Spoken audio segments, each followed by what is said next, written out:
तर हात वर उचला बघू. ओके. उजवा हात पूर्ण जातोय आणि डावा हात हा एवढाच जातोय आणि दुखतोय का?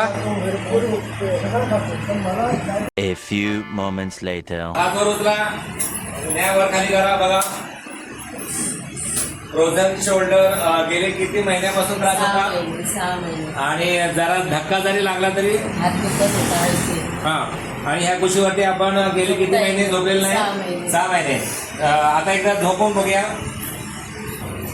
झोपा व्यवस्थित कुशीवर. आता दुखतोय का कुठे? या कुशीवरती त्यांना झोपता येत नव्हतं गेले 6 महिने आणि प्रचंड वेदना, जरा जरी धक्का लागला होता बघू, धक्का लागला तरी सुद्धा प्रचंड दुखायचं. या इकडे सोबत त्यांचे मिस्टर आहेत, त्यांना विचारूया खुश आहात का? नक्कीच खुश असणार, कारण त्यांची मिसेस बरी झालेली आहे इथे एका सेटिंग मध्ये. खुश आहात आपण? हा व्हिडिओ शेअर करू शकतो. नक्की असा थांब द्या.